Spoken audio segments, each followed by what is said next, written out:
नमस्कार दोस्तों, मैं डॉक्टर अवधेश प्रसाद। कोल्ड कफ खांसी के 12वें वीडियो में आपका स्वागत है। दोस्तों, होम्योपैथिक इलाज बीमारी के नाम पर नहीं बल्कि उस बीमारी द्वारा उत्पन्न लक्षण के आधार पर होता है। रोगी के शरीर पर उत्पन्न दृष्टिगोचर होने वाले लक्षण एवं उस रोग में रोगी द्वारा बताए गए अपने शरीर पर क्रियात्मक अनुभव को मिलाकर दवा का चुनाव होता है। मैं इसी प्रकार का लक्षण बताकर दवा को बताता हूँ। आपका समय का बचत हो एवं कम बोलकर आपके अधिक समझ में आ जाए, इसी उद्देश्य से हम केवल बीमारी का लक्षण बताते हैं एवं उस बीमारी से संबंधित दवा बताते हैं। आपको चाहिए बीमारी के लक्षण के बारीक को समझे एवं दवा का सही नाम सुने और उस दवा का उपयोग करें। अगर आप ऐसा करते हो तो आपको जरूर लाभ मिलेगा, उस रोगी को जरूर लाभ मिलेगा। दोस्तों, नाक की सैलिस में झिल्ली पर्दा वाली दशा रहती हो, नाक की झिल्ली में पर्दा वाली दशा रहता हो, उसके नाक की झिल्ली में जलन का अनुभव हो जिससे रोगी को बराबर छींकें आया करती है, नाक में बहुत ज्यादा खाल उभर जाने का भाव रहता हो, इस समय नाक में जलन भी होता हो, इस समय नाक रुक जाता हो, नाक की शुरुआत में पतले सर्दी की शुरुआत में पतले श्लेष्मा का स्राव होता है। जब सर्दी शुरुआती अवस्था हो, इसका श्लेष्मा जो होता है वो पतला होता है, फिर इसके बाद श्लेष्मा गाढ़ी होती जाती है। इस समय नाक की सर्दी का सभी सामान्य लक्षण पाए जाते हैं उसमें। इस समय सांस के साथ गर्म हवा नाक में जाने से नाक की सर्दी घटती है, यानी रोगी को आराम मिलता है।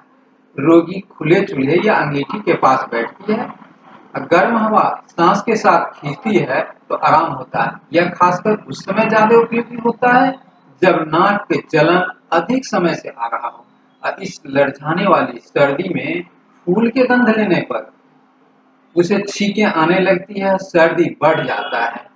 अगर इस प्रकार का लक्षण किसी रोगी में आप देखें तो आप क्या करेंगे?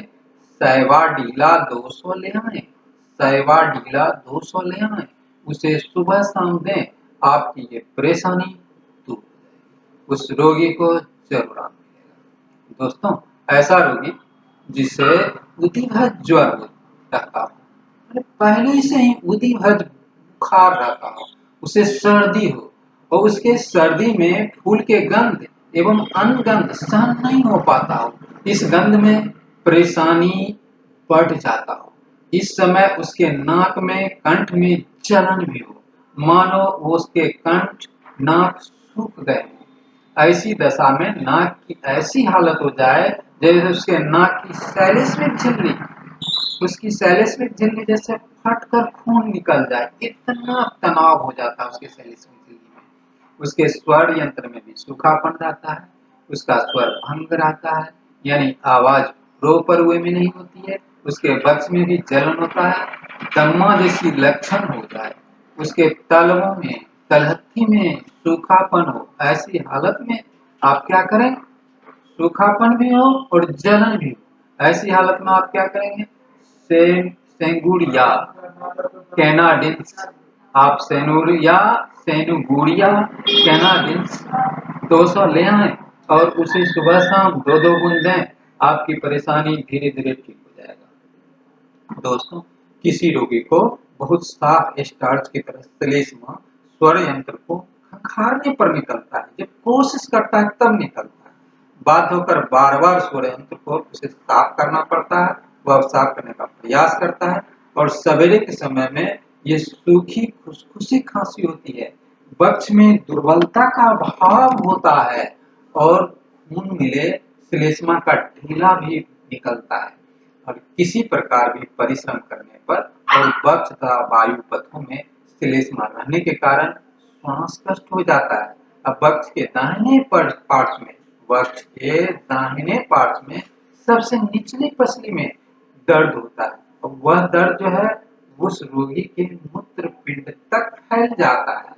इस प्रकार का लक्षण अगर आपको मिले किसी रोगी में तो आप सेलेनियम आप सेलेनियम 200 ले आए और सुबह शाम 2-2 बूंदें आप देंगे, आपकी ये परेशानी ठीक हो जाएगी। दोस्तों, किसी रोगी को तेज सर्दी के कारण तेज सर्दी हो तेज सर्दी के कारण हो या अधिक स्वर यंत्र का परिचालन किया गया, यानी वह तेज बोला, तेज गाया, तेज चिल्लाया, तो उसका स्वर भंग हो गया और स्वर यंत्र में लगातार सुरसुरी और जलन हो, जिससे उसका श्वास रोध भी हो जाता हो, रोगी को आराम नहीं मिलता हो, श्वास रोध का भय बना हुआ रहता हो, मुंह और कंठ में सूखापन हो, खांसी लगातार बनी रहती हो, मुंह और कंठ में लगातार तांबे के धातु की तरह स्वाद बनी रहती हो। ये विशेष लक्षण हुआ कि मुंह और कंठ में लगातार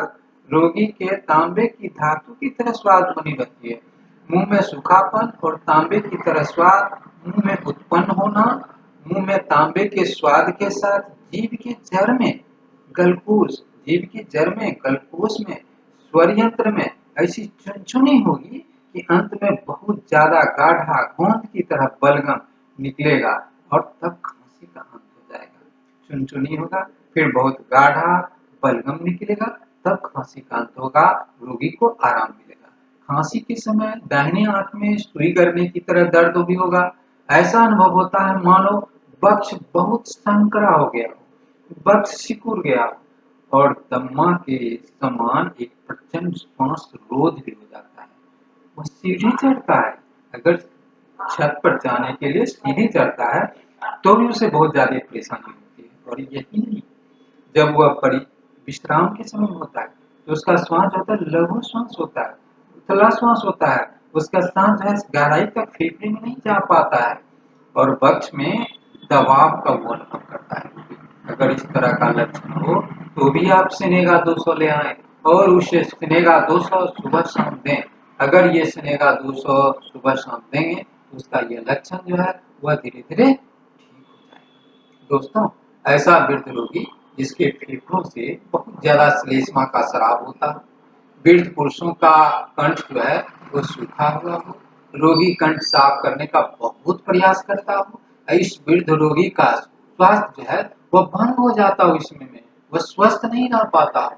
इस वृद्ध रोगी के वक्ष में श्लेष्मा की बहुत ज्यादा घबराहट हो, लगता हो उसके वक्ष में श्लेष्मा जो है बलगम जो है वह जमा है, घबराहट रहता हो और उसके वक्ष में इधर उधर उड़ने वाला दर्द भी होता हो, यानी कभी यहाँ पर दर्द, कभी यहाँ पर दर्द, उड़ने वाला दर्द।